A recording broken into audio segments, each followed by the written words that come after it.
I'm Okay. good. Hello, everybody, and welcome to another episode of an Angry Black Woman podcast. This is part two, y'all. This month, we've been talking about National Women's History Month, but we chose to talk about the Angry Black Woman History Month. Okay. We just named something. We came up with that just now on the spot. Okay.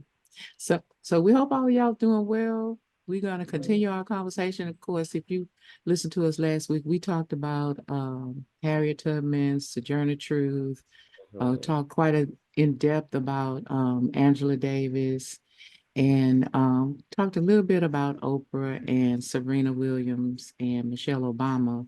mhm. And we really talked more about the Sapphire Complex. Yes. We really kind of talked about that. This week, we got some other people to talk to y'all about. How you been doing, Red Dragon? I've been doing pretty good. I was excited to get to this episode because I experienced another kind of angry black woman situation, but it was like amongst my own like amongst black women, but Mm-hmm. then also in a white dominant workplace. Mm-hmm. So I had it hit two different ways. Mm-hmm. And I just couldn't wait to get to this episode to get to the article where I saw uh where black women have earned the space to be Mm-hmm. angry, but Right. there's a way to be, kind of strategic about it. So can't Right. wait to touch on that. So I'm glad you brought that up because I was thinking about that too. Is that we oftentimes, as a society, when we're talking about angry black women, we're talking about um, white folk or other races of people who put that stereotype on us. But what I have found in different places that I've worked is that Black people, men and women, will put that stereotype on you because they know that it's a tool. It's a tool to keep you know, the spotlight off of them, make Mhm, them the people that, you know, everybody in the office loves, and they shine that light on you, and they don't back you up because we'll talk about the same things. We'll talk about the things that we think are not quite right, should be changed, or just even just plain ideas, whether it's right or wrong. Like we just talk about just ideas, mhm, and when it's time to go in public, they won't back you up. Um they will actually add to the drama. And and and and again, that goes back to slavery times. mhm, Okay, because it was fight or flight, it was take care of myself. mhm, And although there was camaraderie amongst slaves, they also knew that they had to take care of themselves before they took care of their brothers and sisters. Like they had to defend their own. mhm. So that, I think, is a carryover from slavery. Now, um, one person that I wanted to start with was Shirley Chisholm.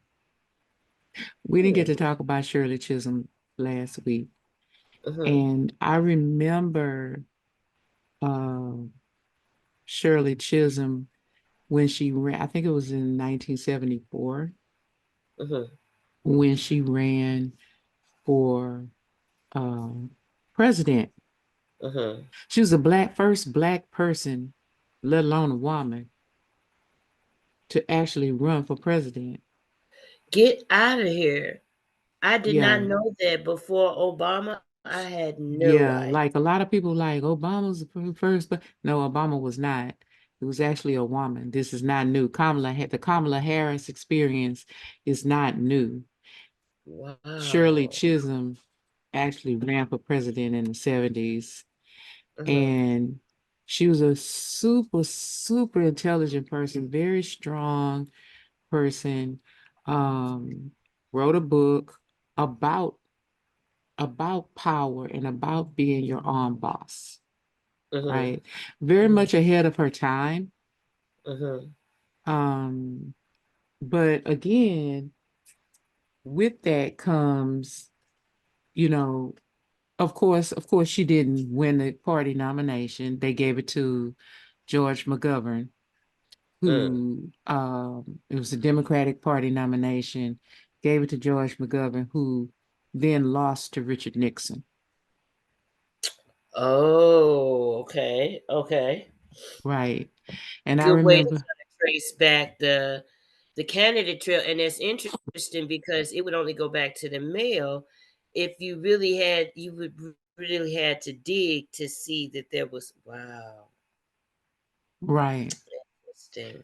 So Shirley Chisholm is a person that, although I was a youngster, and we had a mock election that year. I was attending an all black school, Mhm.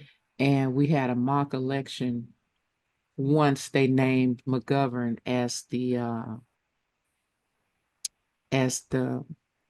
Democratic um, primary winner, right?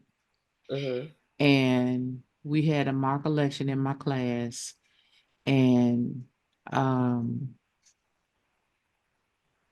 McGovern actually won.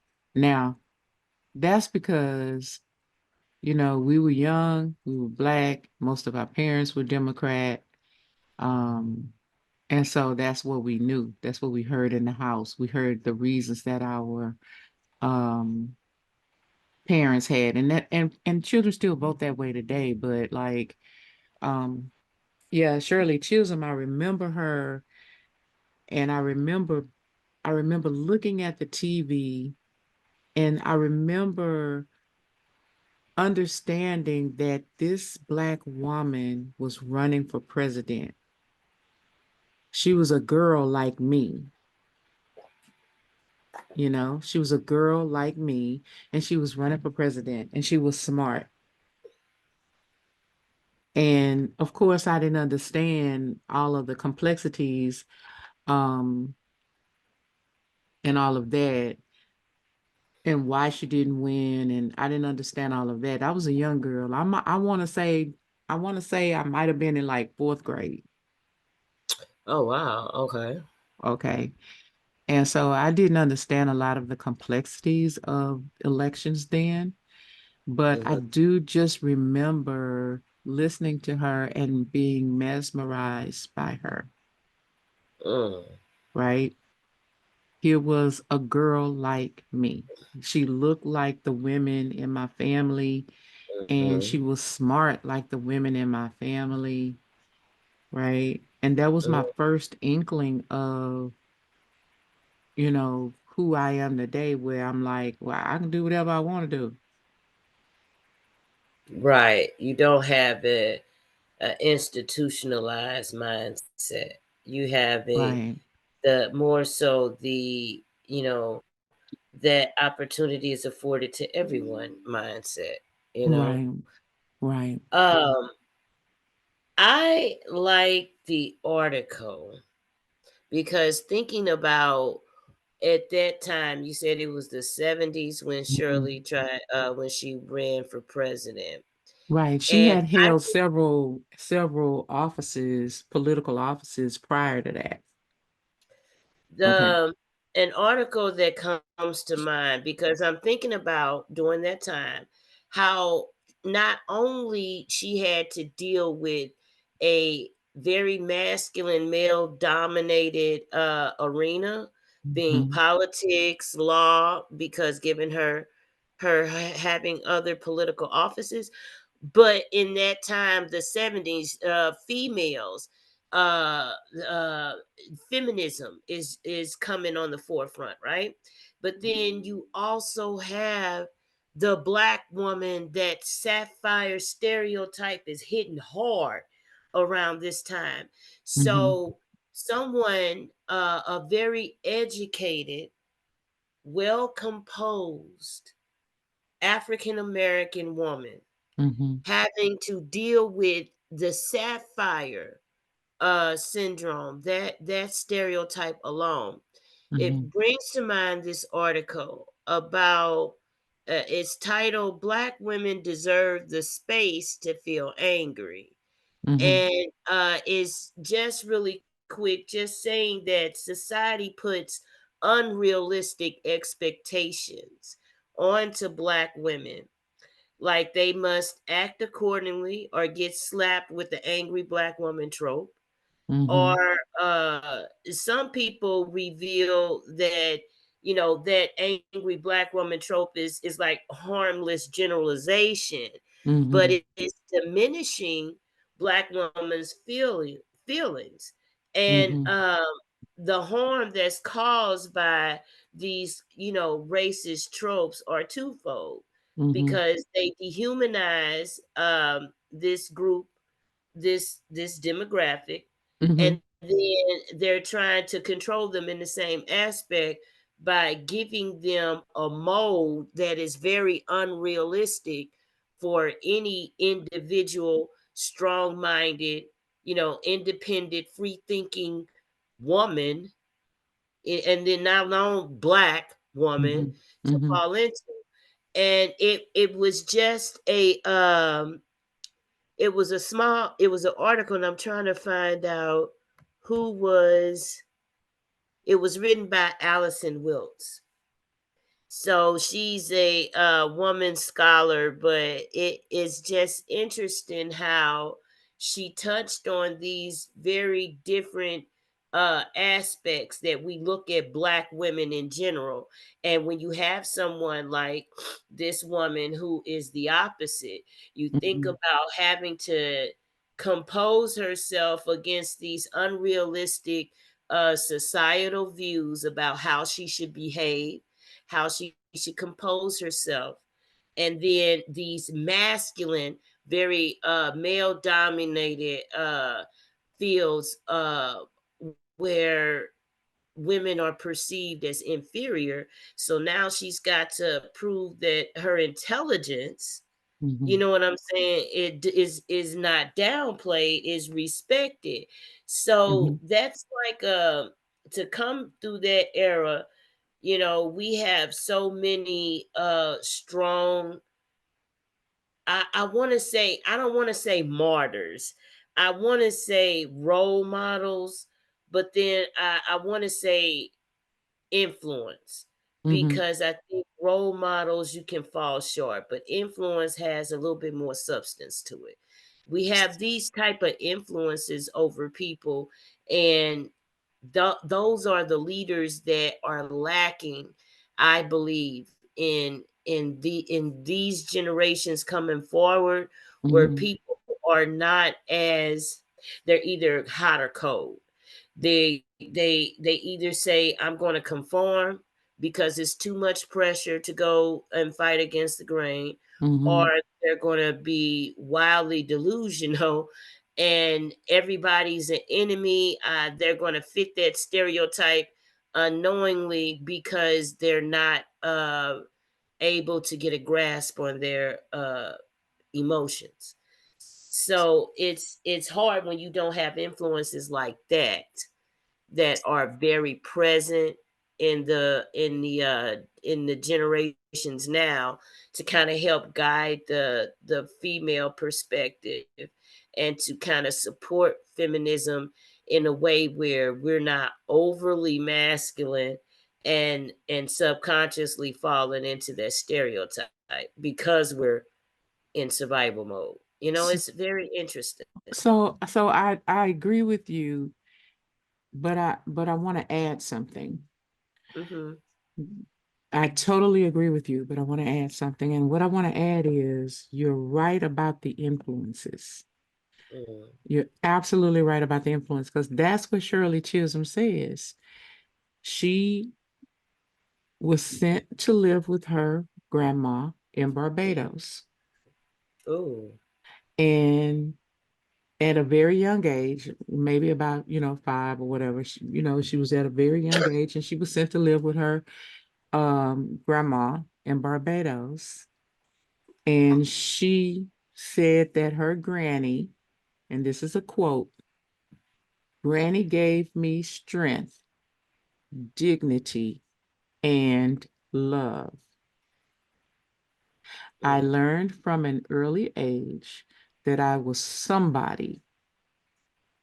I didn't need the Black Revolution to teach me that.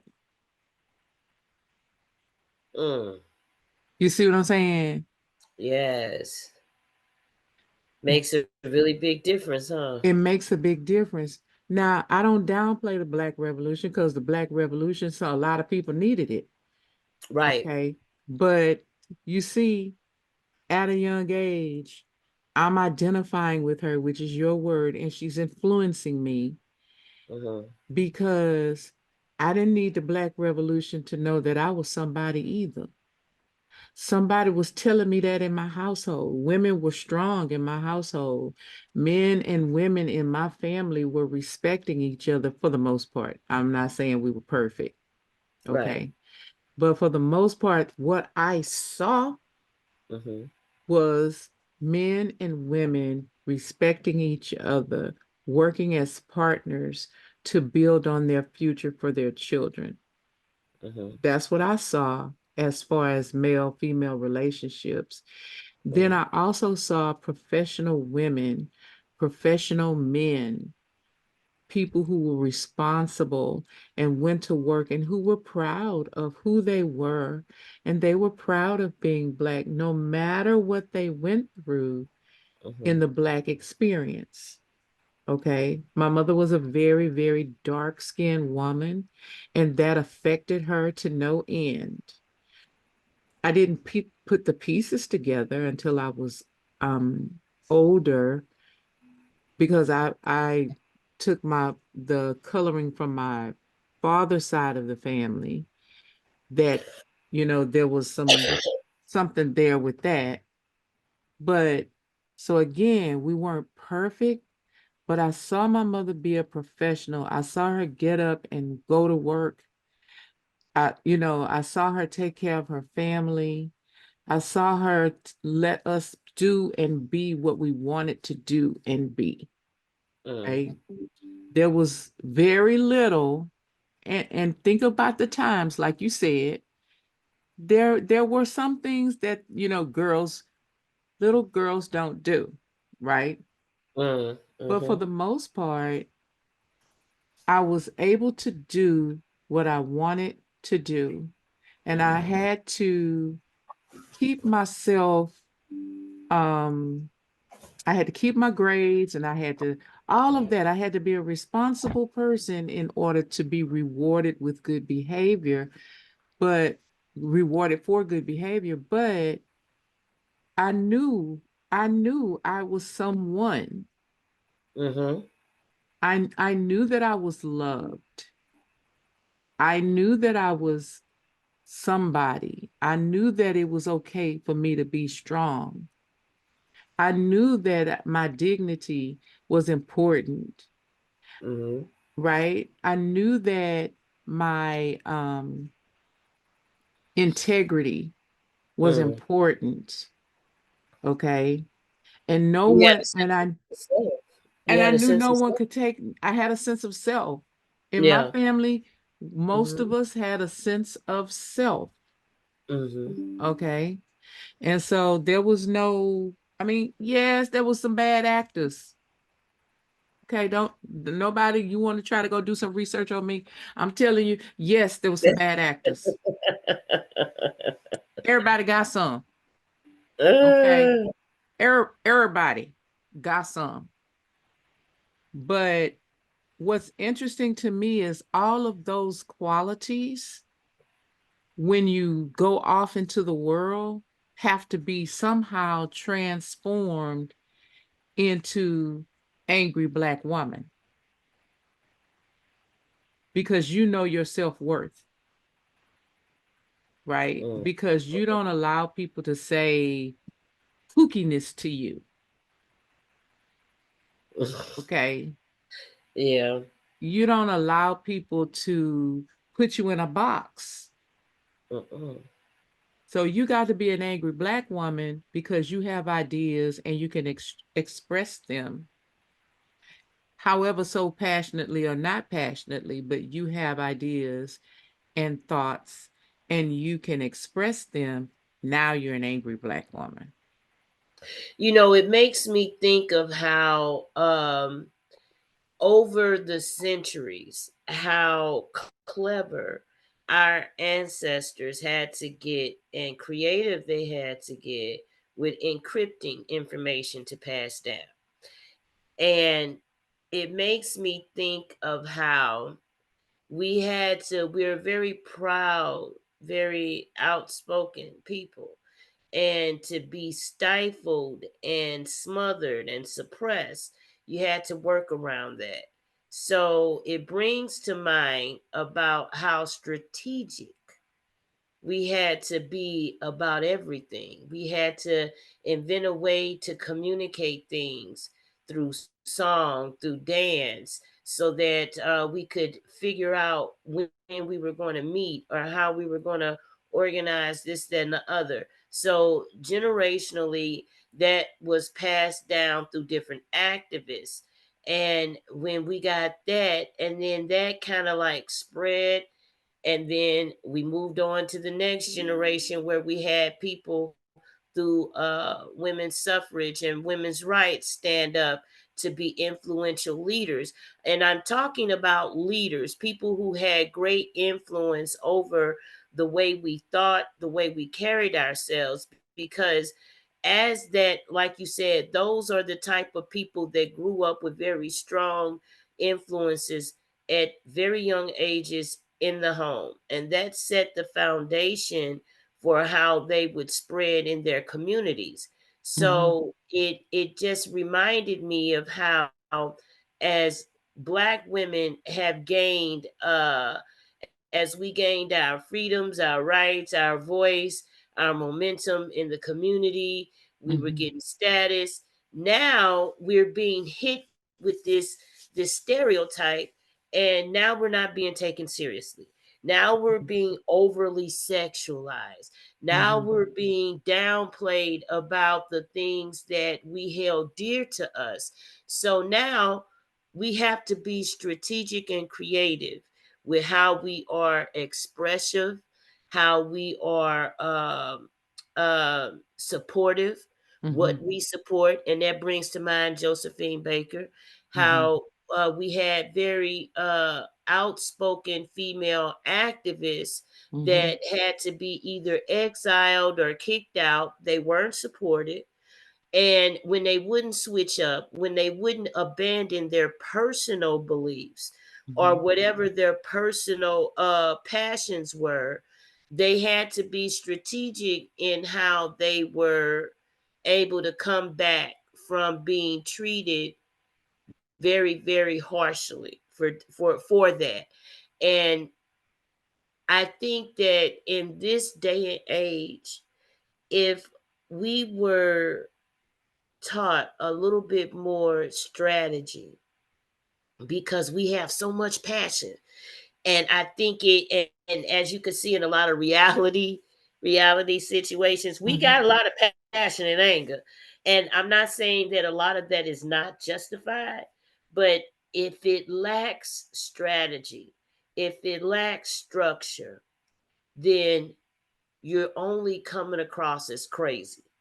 You're only feeding into this monster that is siphoning the power of our voice and what we stand for away. But that's So subject, but that's subjective though, how? because that whole you're coming across as crazy, that's Well, whoever is projecting that onto you because they don't want to listen to you. But if I you I react had someone I in a had way that's someone unstructured, because I or said what I now they could say whatever they want to say, and this is a black woman. They okay. could say whatever they wanted to say and how they wanted to say it. But the moment I said something I wanted to say, Mhm. then they told me that I was crazy. I, I'm just, Up 8. someone had not done something. I had given precise instructions on how I wanted something done. And Mhm, two people had not done that. mhm, So I was upset. mhm. It was my project and I was upset. So I was Okay. going off on everybody because I had given at least 6 months to a year these instructions. Oh, Okay. okay. And then we get there and everything is being rearranged and put together the way these two people wanted it. So, yes, I was upset. And yes, I was elevated. Now, I was elevated in the car, not around everybody that was at the place. It was just me and her. Mhm. After that, she told me I was crazy. Wow, okay. Okay, so I'm just saying it's subjective. It's how the person, whoever you're talking to, decides they're going to perceive it. Mm, Regardless, like right now, how passionate I'm being, mhm. someone is going to take this as me being an angry black woman. I'm not angry right now. I get that. For me, it's when I get passionate, I raise my voice. But I'm still within the concept, or my mindset is okay, I'm having a heated conversation, but I'm still conversating. Okay, but And I hate it goes back to the perception of the one you're speaking of, what their insecurities are, how they feel about things, and the fact that throughout time, women of color, Black women specifically, have been marginalized and made into a second class, third class citizen. And mm, so no one needs to pay attention to us. And now we're frustrated. hmm. It's now we're frustrated as Black women. We're frustrated. So that's why we're raising our voice, because we're frustrated. We've told you probably 15 times how we felt in a nice little baby voice. That's true. Yeah, that's exactly what happened. And then it got to the point where I said, "This is frustrating, and you're frustrating me," and it was all downhill from And there. why take responsibility for their actions? That's something simple, is for someone to hear you say, "You've frustrated me. I've become frustrated because of what's going on between us." Why wouldn't they hear that and then try to figure out how you all could work together instead of pushing to have their own way? So now you're the bad guy because you feel unheard, unloved, okay? And Oh my and god. and those of us who know our worth, Mhm. who don't back down, is something wrong with us. Because as women, we should back down. As Black women, we should back down. And so when we don't back down, it's a problem. It's a problem.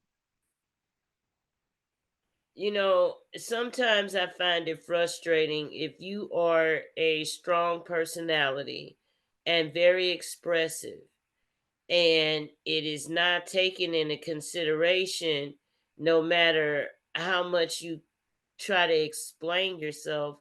It's always considered negative, Right. or you are offensive, or disrespectful to a certain extent, and then they Right. take a like a defensive body language onto you, and now it's not a conversation, it's not a exchange, it's an offense, a defense situation.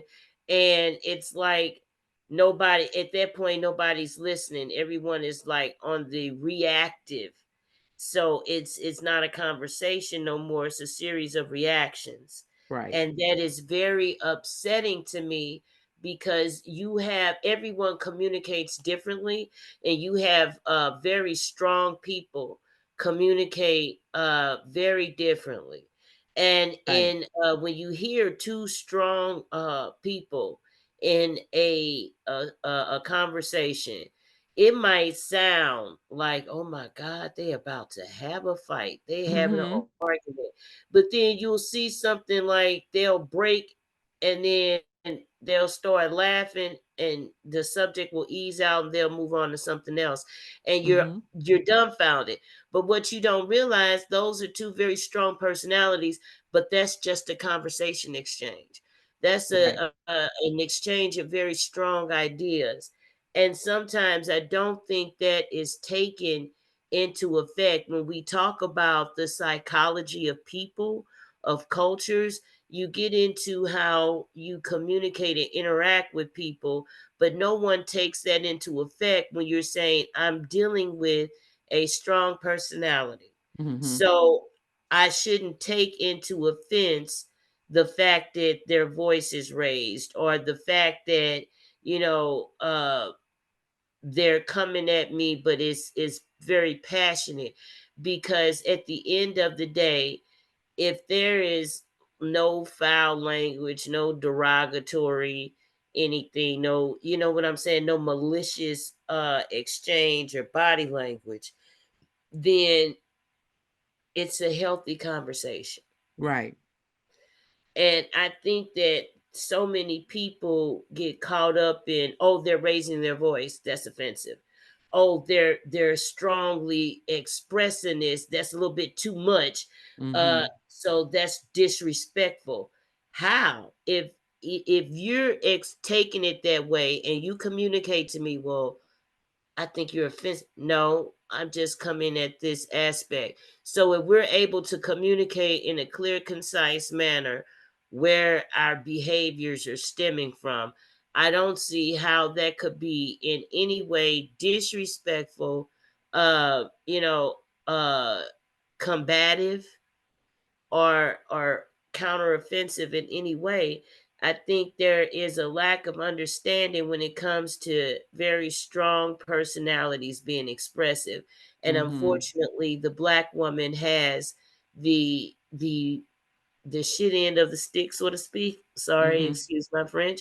But we got it bad because there are such very strong, expressive women, and they are being suppressed. And that suppression can lead to very self-sabotaging behavior, because they are, their strong point, Mhm. something that's leadership material, is being suppressed in a way that's unhealthy. So Right. now you got someone that is not going to speak up, not going to be influential, probably not going to be positive. And then you're going to get someone quick to quote unquote pop off, because they got all this built up. Oh, they don't know. And so it's going to reach a boiling point, and then here we go, back at Right. square one with being perceived as negative people. Right.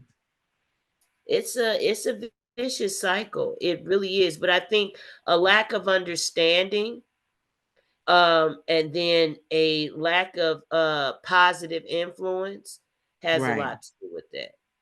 Right. Well, That's very sad, but that's a sad reality. And when you mention certain celebrities, it kind of like Shirley Grissom, I kind of wonder about other very strong willed women, black women, that are in very influential celebrity spots, and they have to deal with this, and at the same time kind of like, well, I better watch my mouth, but I need to give voice to blah blah blah. So how do I, you know what I'm saying? That can create a lot of Right. unnecessary stress. But I love that, if you can get creative with your expression and be able to influence, society or the community, why not? Why not? Right. Right. I just think that sometimes we embrace negative influences before we could jump on the bandwagon with a positive one. And we need to reverse that. We Right. really. So when you talk about other um people or celebrities, um you can let's talk about someone who's um in the news, in the know, okay? Hmm. Um Shonda Rhimes. Oh. So it's interesting to me. She is quoted of saying, so she got accused of being an angry black woman. Mm. And her response was so epic to me. And to me, it was epic. I don't care what the rest of y'all say. To me, it was epic. She said, she said, how could I be an angry black woman? This is what she said. How could Hmm. I be an angry black woman and a romance writer? Oh. Right? Right? Yes. Danielle still didn't get angry black woman. Well, she's not a black woman. Danielle still didn't get angry woman syndrome. Okay. Wow. Ah. You see what I mean? Like, Hmm. so here she is, Grey's Anatomy, The Practice. Then let's come on up to the years. Almost not everybody, but almost everybody loves what? Bridgerton on Oh my Netflix. On goodness. Netflix. So romance novel, right? Mm-hmm. And now we're up to 2 seasons, I think, 2 or 3 seasons of Bridgerton. It's a total romance novel. What, 13 episodes or whatever, 10 to 13 episodes of romance, but she's an angry black woman writing romance novels. Angry yet soft and willing. Right. I mean, I get it. I get it. I don't. I Let don't. Like, listen, yeah, how is that black possible? women do have nurturing in them. Some of them don't. Some of them are like, I don't want no kids. Yeah, Right? and don't need none, and it work better without. Okay. And when they say that to me, I'm like, yeah, you don't need none. It's good. You good. Okay. Okay. But we are soft. We have so many different facets of who we are. Hmm. And to pigeonhole us or to box us in because we have opinions and we're not afraid to say those opinions Hmm. and we're not afraid to work toward what we want. We're not afraid to say what we want. We're not afraid to know that we want to have what we want. Like, Hmm. it's crazy. That's what's crazy to me. Ugh. Here you I got can't. this multi-million dollar woman Hmm. writing all, I mean, okay, for lack of having any other thing to any other thing to compare her to, Uh-huh. let's call her in terms of creating TV shows and movies. Okay. Let's call her the female Tyler Perry. Okay. Just for this conversation. Okay. Okay. I'm with Okay. Okay, I know she don't have her own studio, but she got her whole Shondaland and what all she's accomplishing in the Shondaland. Okay. you. Okay. Mhm. And he got his Tyler Perry studio. Like, let's just, it's not apples for apples. I know. But I'm just saying she got her little come up, Mhm. all the different TV shows. How long Grey's Anatomy been on TV? 25, 30 years? Oh my goodness, for real. Like, I I don't want to think they say ever 25 or completed 30 their years. I don't residency. know. How long it been on TV? Did they ever make it to being a doctor yet? Did they get their Okay. license? How long was Scandal on TV? How long? Oh my Lancer. I I thought listen, you I were watched the telling whole series from beginning to end. I should know me. how long it was on. Even had my Okay. mama on to it. Like I was watching Scandal. Okay. The parties, everybody going out buying the glasses. Oh yes. Listen, listen, Okay. listen. I was taking care of my mother at that time before she Oh. passed. And she would be watching her TV shows. And one day she said, "What you want to watch?" And I said, "What day is it, Mama?" She said, "It's Thursday." I said, "Well, we don't need to watch what I want to watch, Mama. You don't need to be watching that." Uh She said, "What is it?" I said, "Well, it's this show called Scandal that I watch on Thursdays." She said, "Well, turn it on." I said, "Well, Mama, it's a little, it's a little much. They be jumping in and out of bed with each other." She said, I can watch that. Turn it on." Okay. So I turned it on. And if I tell you every week my mama was wanting to watch Scandal, she was turning it on the TV before I could. Okay. She was like, "Come on, we gotta watch what that girl is doing today." Okay, That's my what she mama then called got her. the glasses, okay, the same glasses that the white lady would drink the wine out of. She went and Right. found them glasses, and every time they would come on, she didn't drink. She would have her Pepsi in there, and Okay. have her Scandal and her popcorn, and her wine or her Pepsi, But and listen, don't talk. Scandals on.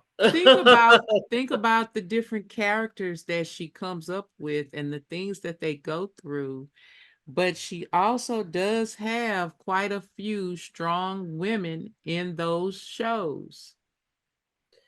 I love that the way she writes around strong-willed characters, women that are very influential, but because they are playing in a male dominated world or situation, that Mhm. they do go against being suppressed.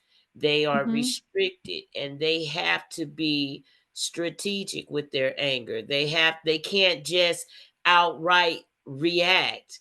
Everything is a strategy. And when you see how these very strong characters Mhm. are depicted and how they kind of like work their way through these very real relatable situations. You get a breath of fresh air because you have somebody that you can relate to. So And I think that we miss out on being able to relate to so women like that. there was a woman who wrote an article about not wanting to um she said that Shonda Rhimes was a woman that she really admired. Mhm. And she decided that she wasn't going to admire her anymore because she read her book.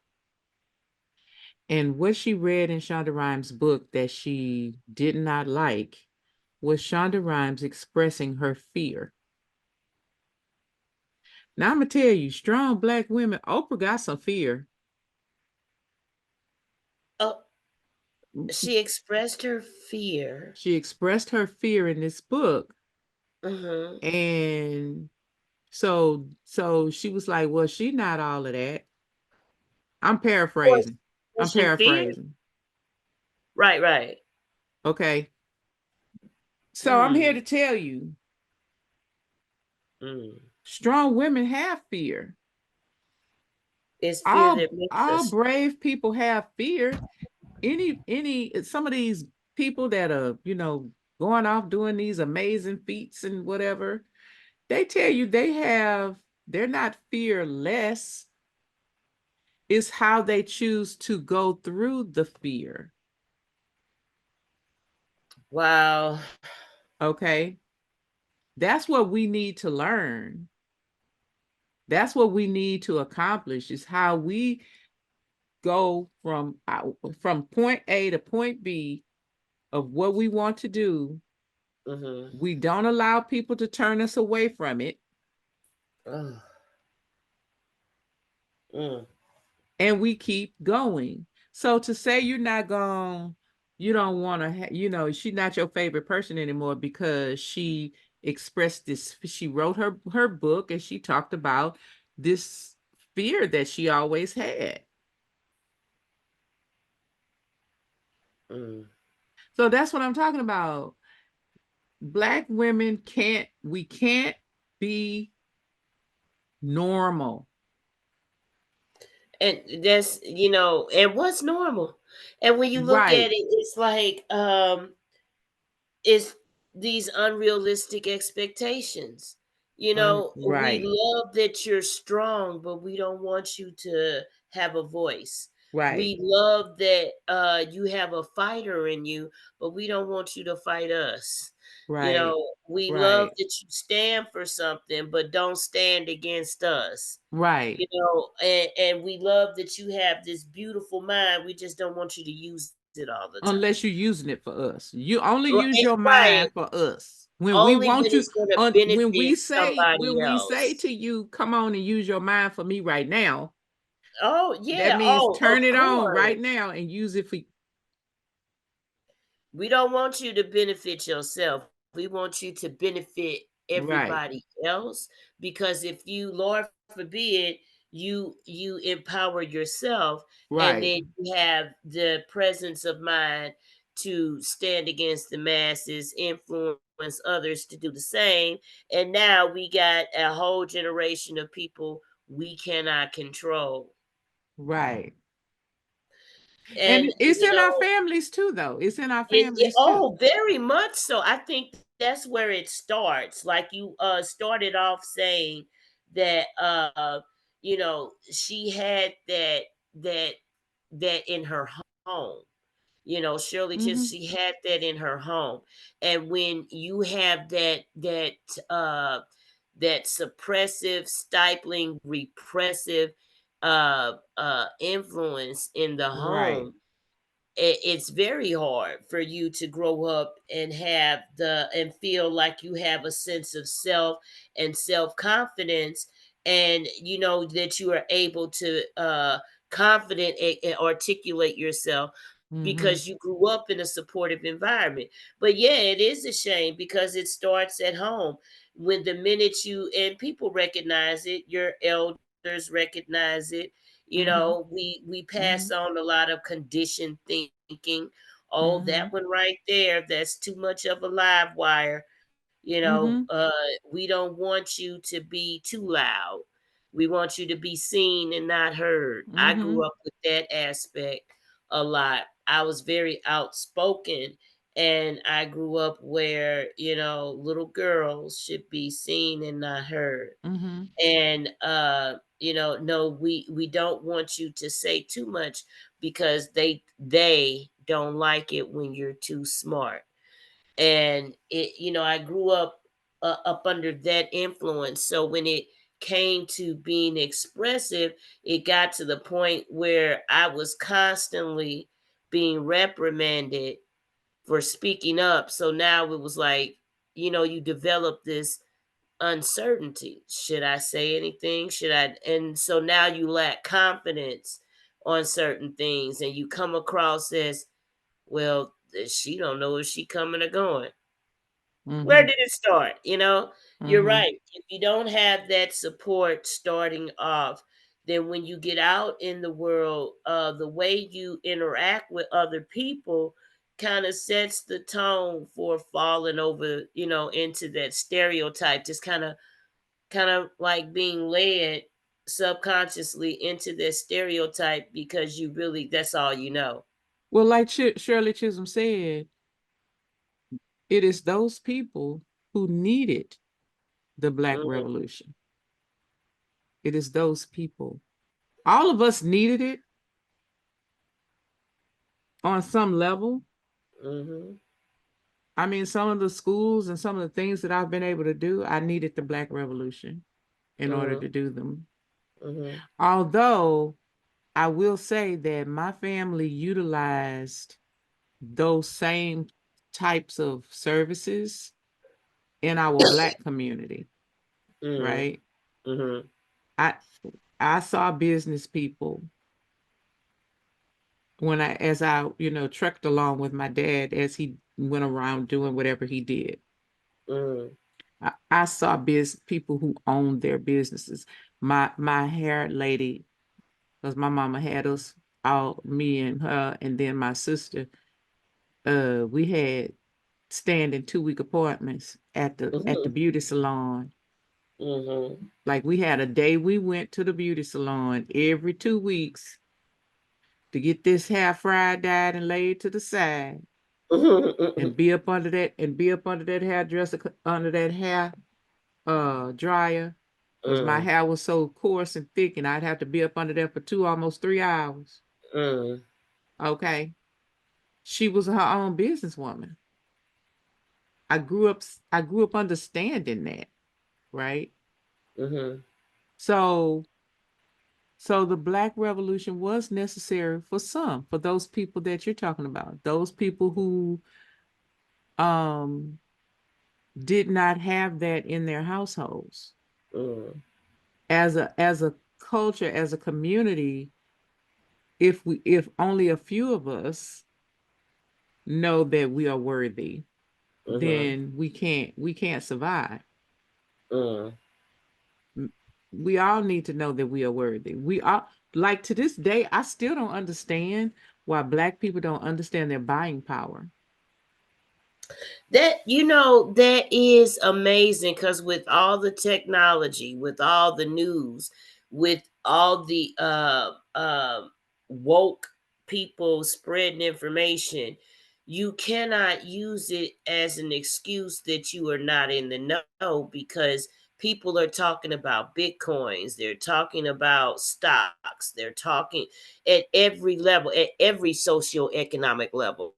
So you're right. It's amazing that we're a lot of us say we're unaware, but I believe that we're having these conversations and I not don't believe that educated I don't about believe that buying. many of us are having those conversations. I think that Oh, I excuse think me. that there's still quite a few people that just want to go buy the latest Jordans. I But they don't understand how that could be an investment because you have some people that are sneaker heads and that's the life for them. They collect these things, right? But Right. they don't realize how that could be an investment because you But got you can't wear them. You can't wear the investment. no, no, and you have some people. I have seen some people that have bought these that would encase them, that would do something to preserve the shoe and Mhm. put it in like a trophy case. Okay, It's but that's that different than the serious. person that barely got $200 on their check and they're going to spend 199 on a shoe that they're gonna wear. Okay, okay. That's what that's what I'm talking about. I see. Or the I people just who seen this refuse to too. vote, especially in this last primary election Hmm. earlier this month, the people who did not go out to vote because they're well, Trump, Trump is they're allowing Trump to be on the different ballots and all of that, which, by the way, His angry black woman left him. Omarosa. Wait a minute. Wait Omarosa, a you remember, oh, she's not with him. She talks against him now. So I'm just saying he used her for what he could use her for, which was obvious. right? It was very obvious. One other person I want to talk, last person I want to talk about, because we could talk about a whole bunch of people, Yeah. but I think in this day and time, especially since it's an election year, we should give her some play, and that Mm. is Kamala Harris, Mm. who identifies as biracial. Her father was black, and her mother was Indian, I believe, Indian or Pakistani. I can't remember which one right Mm-hmm. now. Okay, I want to say Indian. So she's conquering actually two, dispelling two stereotypes: an Asian American woman and an African American woman is now the vice president of the United States. And when she comes with that black woman flow, that Mm-hmm. strong black woman flow, men try to tear her down. And when she holds her head up high and keeps going for what she's going for, people try to tear her down. She is constantly being called an angry black woman. She is constantly having people just ignore what she's got to say because she's a woman and she's black and she's Asian. Our vice president holds the second highest position in the land, and she's a black woman. And because she's a black woman and an Asian woman, people call her an angry black woman.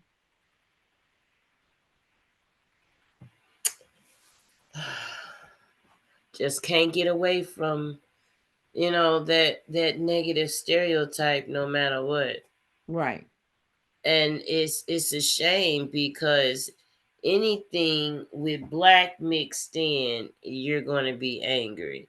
And it's like, when do we ever get a break from saying that, okay, look, just because black is part of my background doesn't necessarily mean you get to write me off as angry. mm-hmm. And it's just that stigma, the sapphire effect, that trope, that stereotype is is is equivalent to black women. We won't be Mm-hmm. able to get away from that.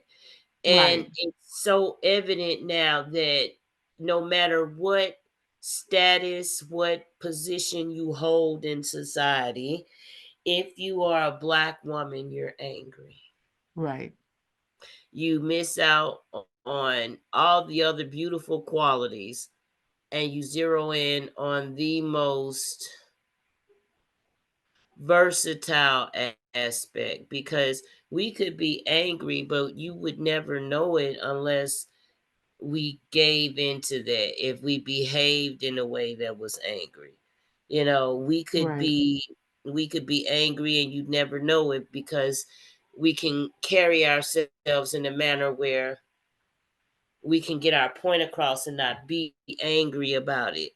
But because of the color of my skin, everything I say and do is going to be interpreted as angry, Yeah, coming from an because I've inferior been place. as cool as a cucumber when I had something to say. Like I've been here speaking in this manner, telling you what I want to tell you, and you still see an angry black woman. or I can be, hey, that is really like frustrating the heck out of me that you doing this. And I don't understand why you going left and that ain't right. And that is angry, that's offensive, that's confrontational, that's call the police. Oh my God. Right, Really? right. And you're being told that you're confrontational because you stick to your guns about what you feel. So anyway, y'all listen, y'all, we could go on and on, Oh my goodness. Can we ever? but okay, we're gonna give y'all a break. Yes, we don't want to become the rambling black woman. Right, right. So what you got going on, Red Dragon? Well, right now I am just going through school. I am dealing with my studies right now. Mm-hmm. So I'm kind of taking a break, but you can catch me doing my inspirational messages on social media. You Okay. can catch me on Red Dragon a Poet on Instagram, Mm-hmm. and as well as Infused Black Butterfly on Instagram. Okay. My Facebook handles are Trap Treat and Infused Black Butterfly, as well as Red Dragon the Poet. So you're going to get a little taste of a lot of my personalities, a lot of my inspirational messages, a lot of teachable moments I come across. Mm-hmm. So you never know, but follow me. All right. And the Phaedra World Tour. Uh Follow that on Instagram, Facebook, and the website, thephaedra.com. Um That's all I'm doing. All I do is teach my dance classes. But anyway, y'all, it's been great. It's been real. We're gonna be up out of here. But I want to remind you that we're a masterpiece, not angry. Never that. Okay. And we'll see you next time on the Angry Black Woman podcast. Bye. Bye, everybody.